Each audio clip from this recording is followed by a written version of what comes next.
Welcome to Grit, the Real Estate Growth Mindset podcast, hosted by Brian Charlesworth, founder of Sisu. Sisu provides growth automation software for real estate. You'll hear stories from real estate thought and technology leaders, team owners, and brokers on how they grew their business in a rapidly changing industry. You'll learn how to transform your brokerage and teams into a high-performing and analytics-driven business so you have a new, durable, competitive advantage against disruption in your market. So let's get right into it. All right. Hello, everyone, and welcome back to the Grit podcast. I'm Brian Charlesworth. I'm the founder of Sisu and your host of the show. And today I am here with Winston Murray and excited to spend some time with Winston. Winston runs a team or a brokerage, Teamridge. We'll talk about that. But he runs something out of the Pacific Northwest up in Portland. Did about, I want to say around 700 transactions last year. Is that correct? 750, 400 million.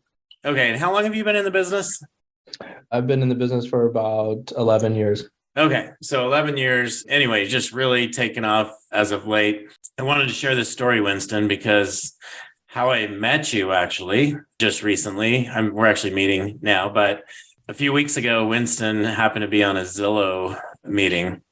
I think it was a Zillow Flex team meeting, and he shared a screen that I actually have here on my screen. Maybe I'm going to share this. I don't ever share on my podcast, but for those of you watching, I'm actually going to share this on my screen because I think it's cool. So can you guys see that?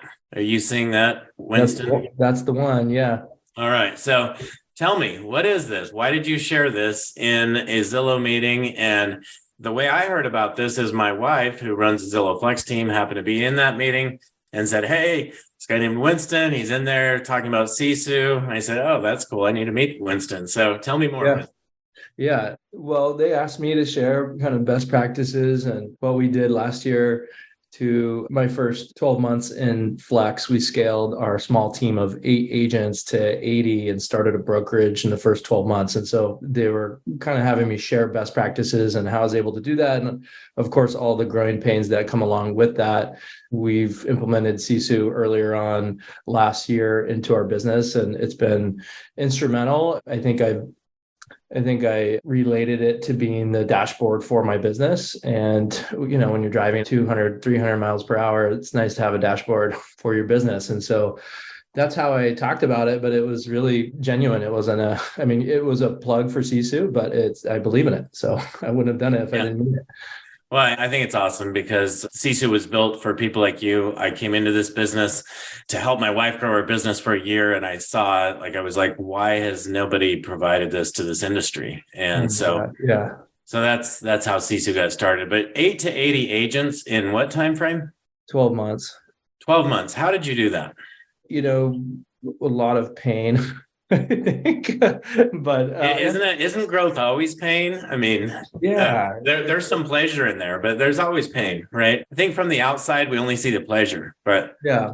I always joke about how when an agent joins our brokerage, you know, they're going to come out of their first 12 months with 3 to 5 years of volume exposure and experience, and how it's not as much time in the industry as much as it is volume experience. Because if you're doing 5 houses a year for 30 years, it's not a ton compared to maybe someone in their first year doing 20 to 30. You know, they're coming out of the gate swinging. Same for us running the brokerage at that speed.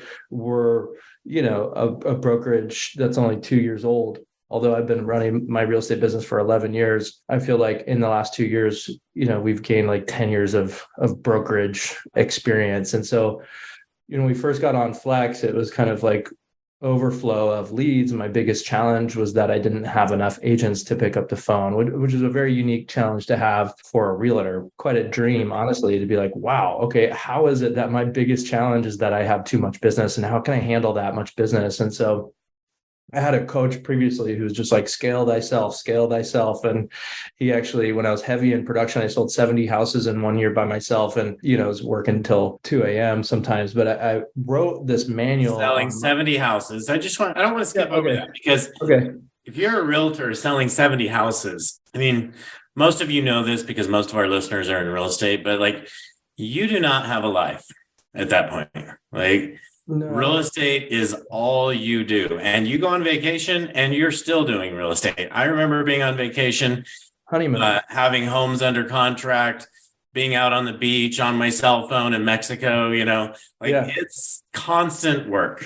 So do you agree with that, Winston? Yeah. And luckily, when I got into the industry, I was early 20, 22 or so, 23, 34 now. And, I didn't really have a life. It was really just all work. And my whole thing was that, hey, one day I want to grow a family and have a life. And so I might as well put these kind of hours in now. But, this brokerage was self-funded off of my production. So I'm the only owner, I'm the founder of it, and self-funded the majority of it. And so your brokerage is Works Real Estate. What brokerage did you start at when you came into the business? I've been at Remax, I've been at Keller, I have been at a couple other boutique brokerages that are local to Portland as well. So today we're Works Real Estate. Portland works in Portland, Seattle Works Real Estate in Seattle, so on and so forth. So we're working up and down the I-5 corridor with the 70 agents we have today between both markets. Okay, so you've now been in the real estate industry for 11 years. 9 years in, you decide you're going to start your own brokerage. Yeah. Why? Yeah. What was the vision here? Why did you do this? Honestly, out of necessity. I mean, when we got the Flex partnership, it was like, look, like the big box name, I think, is becoming less relevant. The name in a brokerage is becoming less relevant. It's all about the human on the other side representing the client and that connection, right? Even for us, they don't really care about our company. They care about the quality of service that agent and the relationship that they're building is. That's it. Even more so today with, how common it is for people to just hop online and meet their agent compared to, how common walk-ins used to be back in the day, and or having that trusted name and brand as like the staple in the community. So I totally agree with that. The brokerage name means nothing to the client, right? Yeah. Honestly, the team name doesn't really mean anything to the client. What means something to the client is that they're taken care of. Totally. They have confidence they're going to be working with the right person who's going to do everything on their behalf and represent them in the best way. And that is actually, I don't know if you've used Sisu's client portal yet, because I know you're fairly new to Sisu. But in my opinion, that is the future of real estate, is that you have to let people know where they're at during that transaction. And visually, not just by calling them once a week on Wednesdays and giving them an update. They need to visually know what's next, what they just completed. And that's one of the benefits of Sisu. Well, I think that's exactly where the opportunity lies in the industry too. It's like many clients don't even know how their realtor gets paid. They don't know that when they click a home through Redfin, that agent can show them any home. They just don't know how it works. Right. So like transparency is goal here, and turning the lights on in the industry and creating more transparency and easy access to home ownership for the consumer, and ultimately just having them feel more empowered through the process. But we're far away from getting to that point. So we're barely scratching the surface on it. What I think is the opportunity headed into the future of the industry. So, yeah. Yeah. So you've been able to go from 8 to 80 agents because you had an abundance of lead flow. So I know you have a Zillow Flex relationship, which that's obviously a lot of leads coming in. What other ways are you generating leads for your agents? Yeah. So we partnered with YLOPO for our website. So that's more of a retention tool we found. Obviously our clients are still searching on Zillow's app, but it's really nice to have any kind of consumer data that will say, hey, this person you haven't talked to in 6 months is active. You should probably call them. Anything and everything we can do to help leverage our agents' time is of value. And so, we scaled 8 to 80. But at that point, it was like, okay, endless leads means nothing without quality control. So having a really nice, streamlined, automated education program that is really hard to synthesize and figure out, okay, how am I going to teach someone who's never sold a home everything they need to know about real estate in 30 days? You can't do that. I'm learning something every day, and I'm 11 years into this.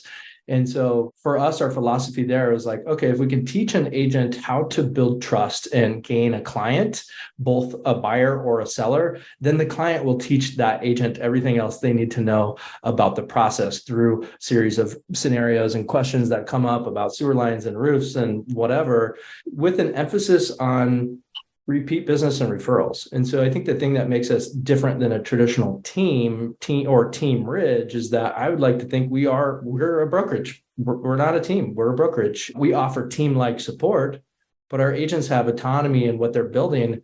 And I've found that actually helps us with retention and attracting more of a self-starter type entrepreneurial realtor. That is what this industry was built on. So when you say you offer that kind of support, let's talk about what is the support that you offer as a brokerage. Full transaction coordination support. They're local to our market. They're real human beings. They have a depth of experience in this market and relationships with other realtors. We were able to bring them in-house. I feel really fortunate to have brought that 6-person transaction coordination team in there. So you have a transaction coordination team in your office, 6 agents, or not 6 agents, but 6 TCs, let's call them, full time. Yeah, they're not in the office, but they're in our virtual office or whatever. We do have a physical office, but most of our agents, are working from home right now. And so we have them, and then we have a dedicated listing team too, to support our agents with data entry on the back end. So our agents are responsible for getting the house prepped for sale, paint this, fix that, landscaping, cleaning, whatever. And once the agent fills out the data sheet, we will enter it in on the back end for our agents and help coordinate lockboxes, keys, flyers, open houses, send out the email to the MLS, promoting the listing, the social media posts. So a lot of that heavy lifting on the back end is leveraged off of our agents' plate. So we meet them halfway on that, which saves them a ton of time to do more of what they're best at. So there should never be a reason in this market that we're not available to meet the client demand, whether it's, hey, go show a house now, or hey, I need repair negotiations now. If we're designing a flyer for our latest listing or getting ready for the open house, the agent is not the best person to do those things. And for us, as a sense of quality control and marketing, I don't want our agents taking iPhone photos on their listing. So we pay for photos, video marketing, professional. We do 3D tours, floor plans for every listing. So that's our marketing package. That's a cost savings for our agent, but more importantly, is time savings. Yeah. And it's time savings, and it represents professionalism from you guys. So I mentioned the word team Ridge. You said we're a brokerage. In my opinion, you're a team Ridge, and I'll tell you why. Okay. Because the traditional brokerage doesn't do any of the stuff you just talked about doing, from lead gen to transaction coordination to the photos to any of that. They just don't do it. And so when I say team Ridge, I say you're a brokerage that operates like a team. Yeah, I would like to think that we're the next evolution of a traditional brokerage. Yes, I would agree with that. Yes. So my head's in 10 years, we're like, every broker should be providing this kind of value to their agent in order to survive and stay relevant in the industry. Because when it comes down to the back end things that I just mentioned, that's not what a realtor does best, right? It's not the agent who aces the exam that is going to ace it in the field. It's usually that person has very high emotional, social IQ to be able to maintain a high level quality relationships with hundreds and hundreds of people at the same time. That person should be high level supported. So we're talking about leverage beyond transaction coordination and listing support.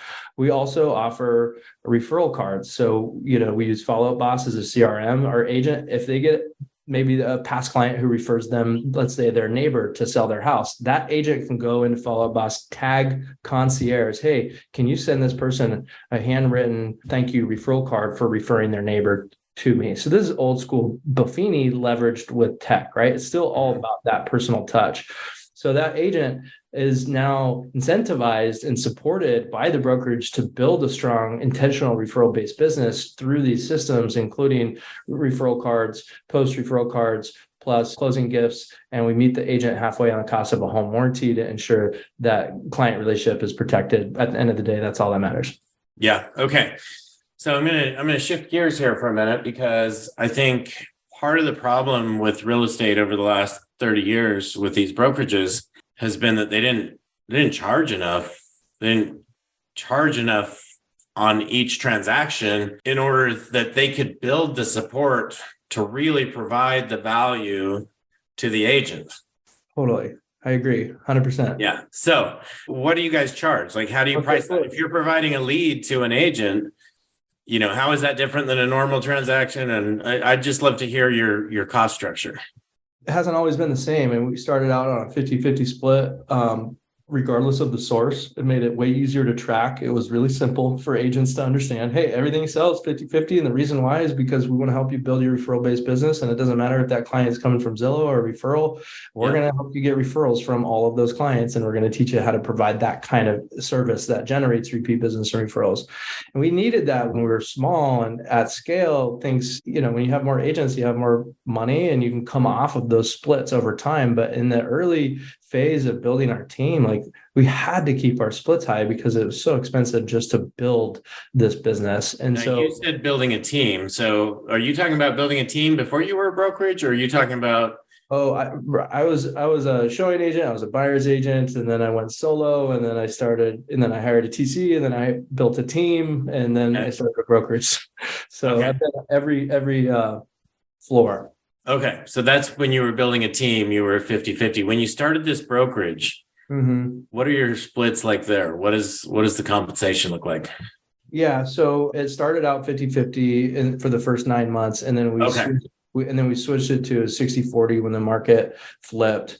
We were actually offering staging for every listing. So we cut that out just in time. I think at one point we were doing like 40 grand a month in staging, which would come back every 30 days. But then only half of it started to come back after a while when the market shifted. And so, we increased agent generated business splits by 10%. So it was a 60-40 on that, 50-50.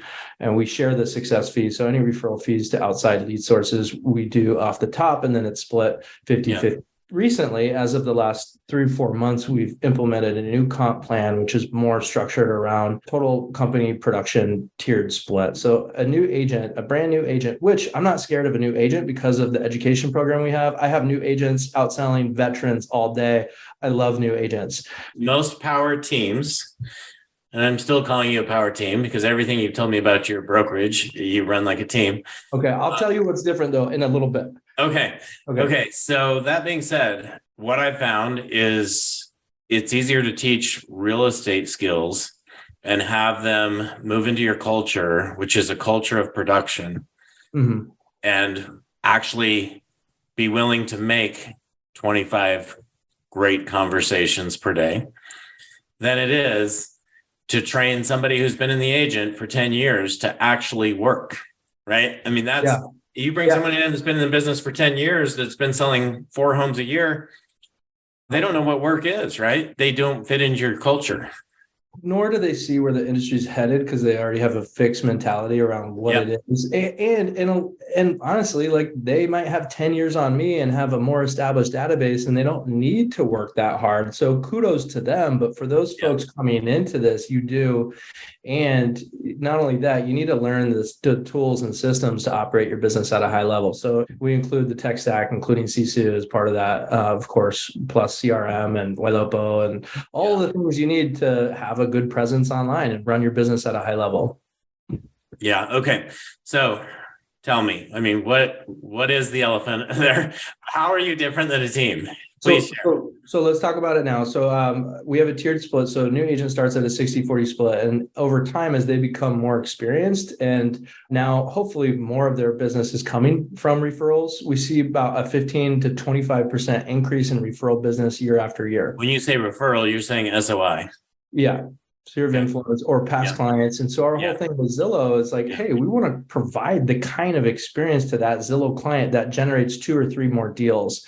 And so if you're providing good experience online, you're not going to last online long because you're building an intentional referral based business and becoming less reliant on that Zillow source of business. Yeah. And so when an agent comes in, we're wanting them to get to that 10-year mark where they're sitting back and they're collecting referral checks. And I want to keep that agent at our brokerage for the next 10, 15, 20 years too. Yep. We're helping them build. Oh, go for it. So what do you do? What do you do to keep them there? So the splits help. So what are they? Yeah, so 60-40 for a new agent. After that agent sells 4 million in volume, which is about 8 houses on our market, their split gets incrementally better by 5%. So it'll go 35-65, and then another 4 million after that. Their split will be at a 70-30 on agent generated business, which now all of a sudden 70-30 is comparable to a normal brokerage out there. Plus, you have all this unique support that we offer and Zillow opportunities that they would not have had otherwise. Yeah. So it goes deeper if you want. Yeah. So let's stop there for a minute. Okay. So all time. So that's not on a rolling 12. That's just like, hey, a new agent needs a lot of support in the beginning. And then once they got a year and a half under their belt or 15 houses under their belt in production, like they're going to be good. And so is that based off last year's production? Is that based off this year's production? What is that based off of? If you've been enjoying Grit, please help us continue to grow the channel by leaving a 5-star review and sharing it with a friend. Now back to Grit. Yeah, so for folks coming in, we take a 12-month snapshot of production and then we place them in their 70-30, 65-35, or 60-40 split. So if someone goes down in production, they could actually go up in splits again. Yeah, potentially. Yeah, it could take someone 5 years to get to a 70-30 to sell 8 million, or it could take someone 3 months. Yeah. So I was with one of the top coaches in the real estate industry the other day, and he's coached teams to $1 billion, teams and brokerages to over $1 billion in closed volume. And I was talking to him about these splits, and it was, okay, look, your typical team charges 50-50. Your brokerage, a lot of brokerages are doing that now if they're acting like teams, just like you are. Mm-hmm. And he said a lot of them are also doing 70-30, but it's 70-30, it's also 30-70. So you bring your own deal to the table, your referral, I'm going to give you 70-30. But if I bring my Zillow lead to the table, 50-50. Now I'm keeping 70, you're keeping 30, which if someone's 50% SOI, referral, whatever you want to call it, that all balances out and we're back to 50-50, right? Yeah. Yeah. Oh, that's interesting. Yeah, we don't do that, but we did keep our agent gen business or a company gen business split 50-50. So that doesn't change. So as we grow our database and our tools around Ylopo and Zillow, Realtor.com, all these other online lead sources, we're equipped for volume. And so we'll continue to drive that forward and reinstate our value, because even the best agents in a slow time might tap into Zillow and supplement because they're slow that month. That's a value. And they're going to convert at a high level because they're a veteran. And so previously we would lose agents at about that year and a half mark when people are like, hey, I know what I'm doing. Thanks so much. Don't need to pay the split anymore. And especially in COVID, because they had a lot of early success. So people's head got really big really quick. And they're like, all right, I'm going to just go do this on my own. And then they realized, oh, wow, Works provided a ton of support. So that being said, we have... What percentage of those people have you seen that leave you like that actually end up failing? Good question. I'd say that the majority of them are probably still in the industry, but maybe have sold like 1 to 2 houses. Yes. So 1 to 2 houses a year. Is it worth, I'm asking this question for the agents out there. Oh, they shouldn't leave. Is it worth leaving a team where you're selling 20 homes plus a year to go sell 2 to 4 homes a year and make no money? And ultimately, you're going to be out of the business. If you do that, you will be out of the business. They may be in for a year or two, but they're going to be gone. Well, it's short-term thinking, at a time when someone needs cash, it's like, well, 10% more today is nice, even though I might get paid better in the long run. But it's very short-term thinking. And that's where it's like, when an agent comes in, I want them to know that we're wanting them to build like a 10-year database in 3 years and grow this thing together for the next 15 or 20 and create a space where they actually can sell their business back to later, because there's also no retirement plan. There's no exit plan for many realtors as well. And wouldn't it be nice if the person adopting your business learned the same way you did, uses the same tools, the same systems, and from the day you started, you were intentionally building that business to sell it later? Yes. What other kinds of growth opportunities do you give your agents? I know a lot of these teams, like my wife's an example, she has agents that have been around for 5+ years. those agents have always had growth opportunities. They've become mentors where they're getting, a percentage of other agents' deals. And now some of them have become where they're operating an expansion team. So are you doing things like that as well for your agents, or what kind of growth opportunities do you give them within the organization? So tier 1, 2, and 3 is up to 70-30, but then we have a production maintained in a rolling 12 is actually at an 80-20. So for folks doing 15 million in volume or 25 units or more, and they're maintaining that on an annual basis, they're on an 80-20 for their agent generated business. Yeah. And so this, like, we would lose agents at a year and a half. And now this agent after a year and a half is getting a way better split, and they're incentivized to continue growing their repeat business referrals. Yep. And even at that, those agents, what percentage of their leads would you say are SOI and what percentage are company generated? At that point, it's probably 75% agent generated business compared to pure referral. And that's the value, is that when they're intentionally building by referral, as a brokerage, we're freeing up our pipeline to bring in new agents that will benefit the same way they did to build their business. But if we're only focused on Zillow, if we're only focused on this online, then we're more transactional. We're seeing less repeat business and referrals, and we're stagnating our growth because we're solely dependent on that lead source. Okay, great. There's one more tier, Brian. One more tier. All right. I want to share this. Thanks for opening, your doors and showing us the whole business. There's no secrets. By the time anyone implements this, it's going to change again anyway. So that's okay. Yeah. Oh yeah. Well, that's the thing I love about real estate. Like, everybody here is willing to share what they're doing, and people see things working and they usually don't take action on it. But even if you do take action, great. It's all about execution. That's right. And most likely nobody in Portland is going to listen to this and execute on this, but people from all over the country likely will. So I hope so.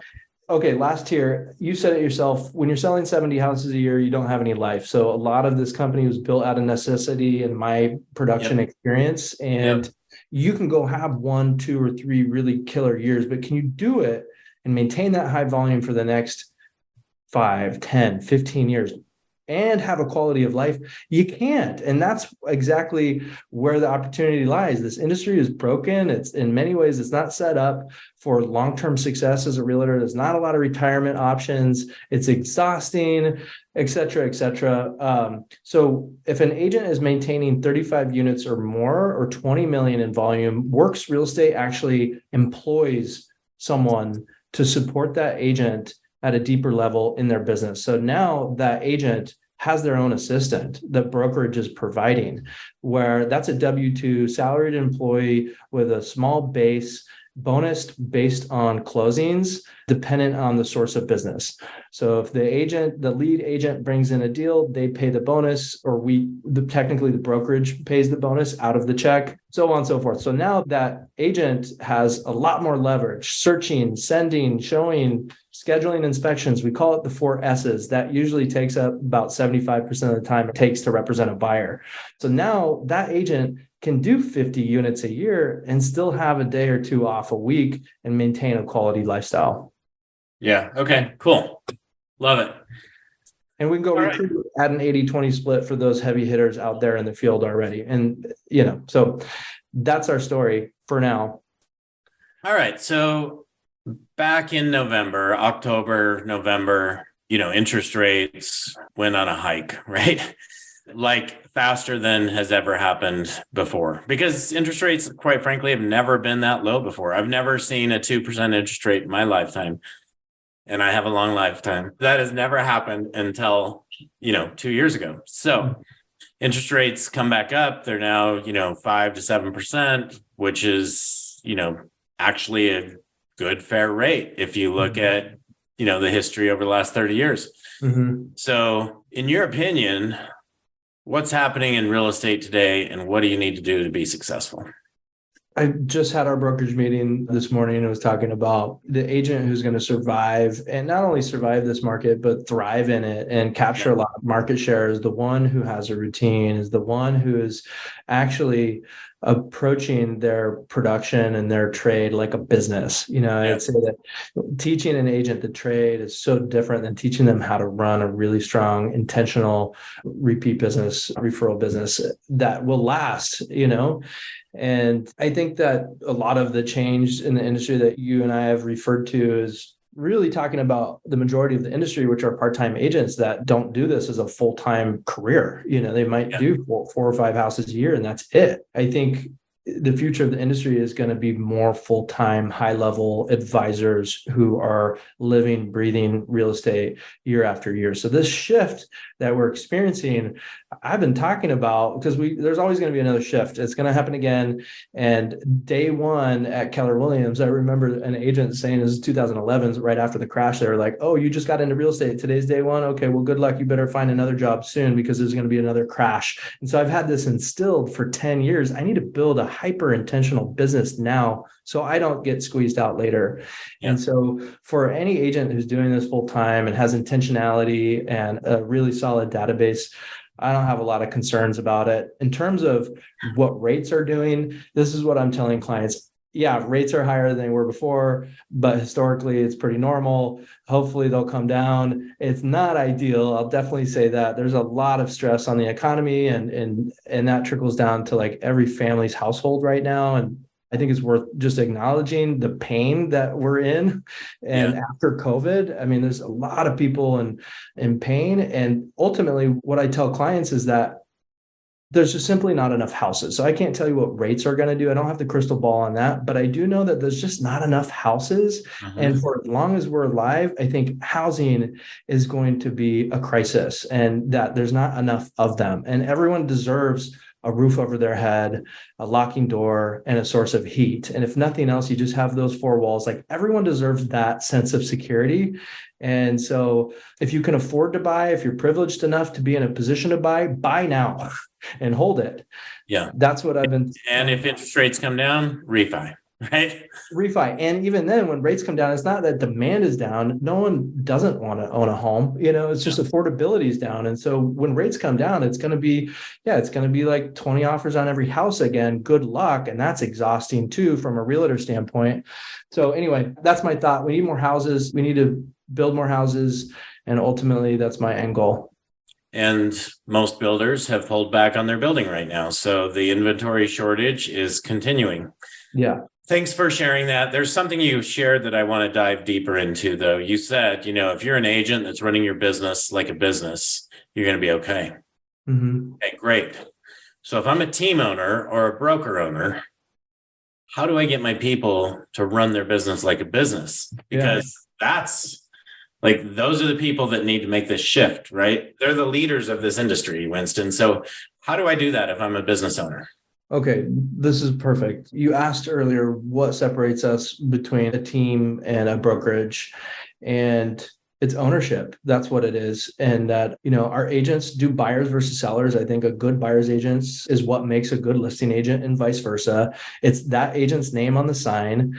If they ever were to transfer beyond the brokerage, the contacts that were company generated, as long as they still pay the split on that, they can walk with those contacts. So the business that they're building is theirs. And what we're doing is we're opening up a huge opportunity in the market where we're seeing a lot of really high volume experienced agents who are on a traditional team and they have maybe 100 units under their belt, but they don't have anything to show for it. They don't have those deals tracked under their name. And so those agents are coming to me and they're like, I finally want to build something of my own. Perfect. Now, all of a sudden that agent is a lot more excited about taking our suggestions around how to build an intentional referral-based business and what activities you need to do that, because they're tied to the results of having it as opposed to me just telling them what to do. I think there are a lot of teams that do that. In fact, my wife's team, their agents, their own transactions, it all falls under their name. They have their business. My question though is like, as a business owner, it's so important these people are running their business like a business today. Like the agents that are successful today, mm-hmm. they're doing the work. They're having the conversations.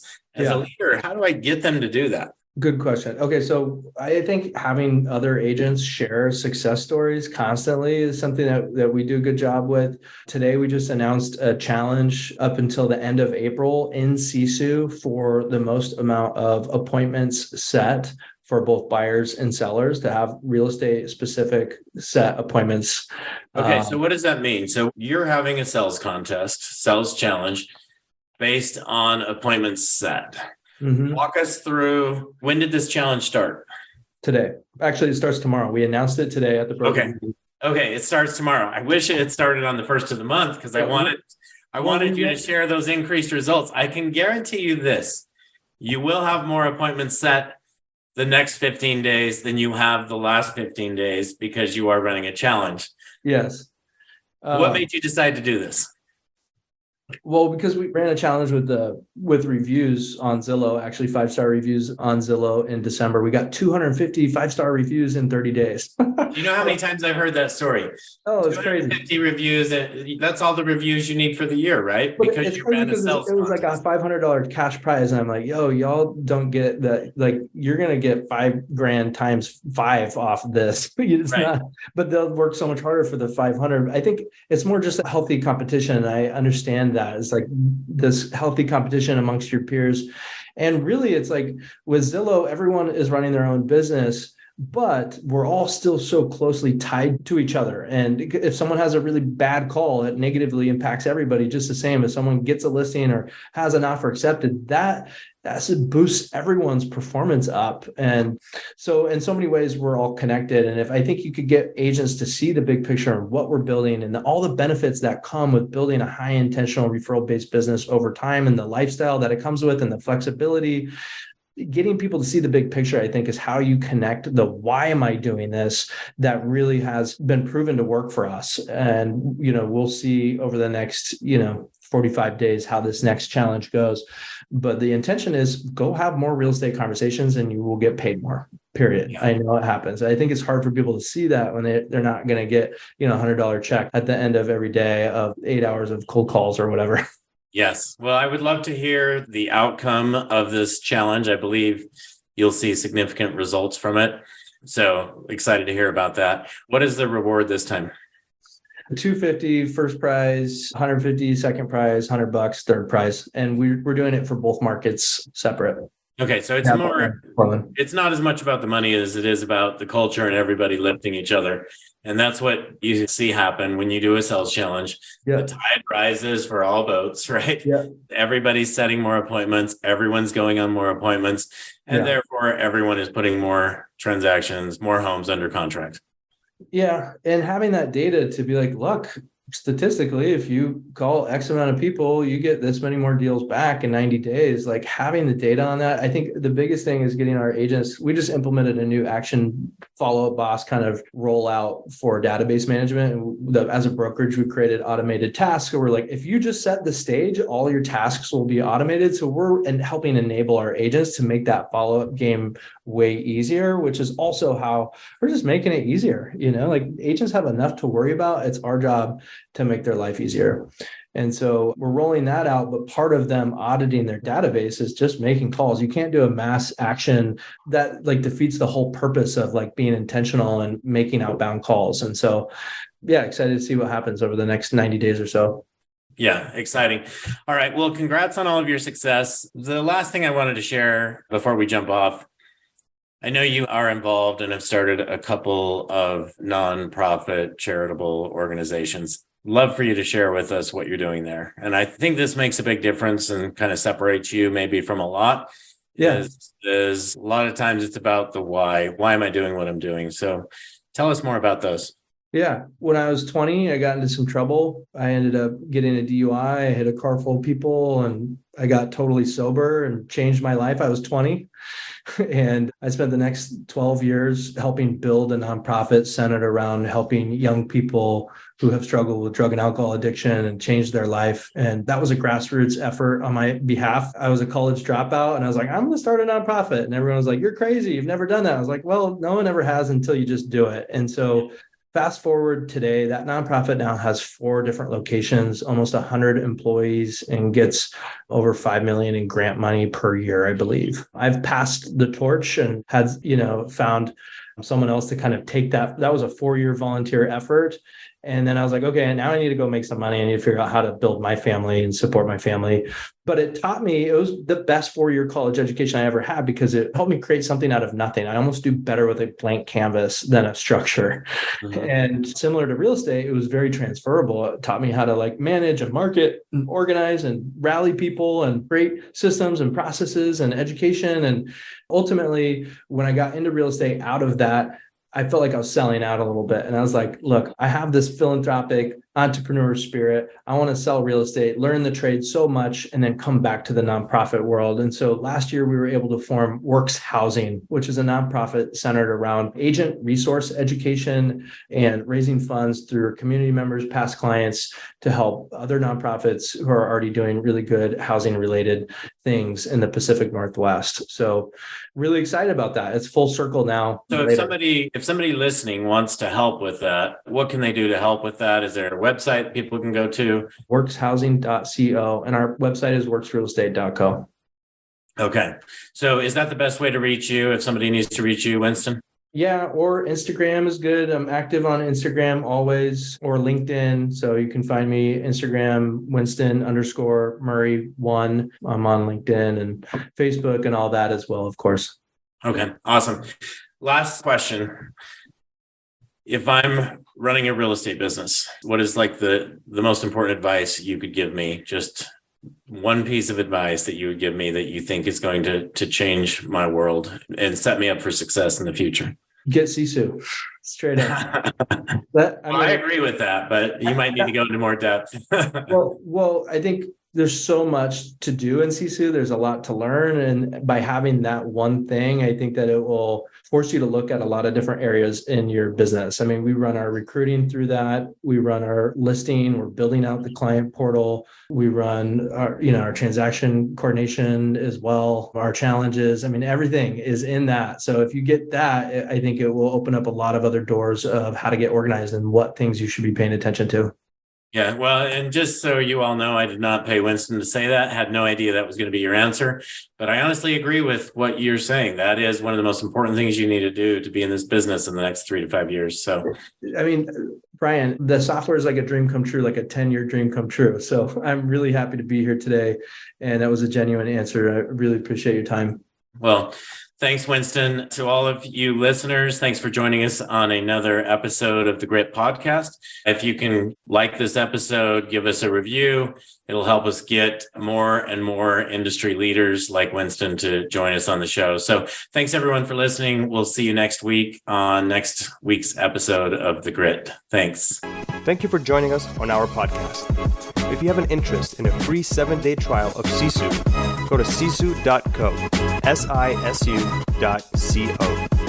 Make sure that you use the coupon code GRIT, that's GRIT, to waive all your setup fees and receive a 10% discount on your subscription.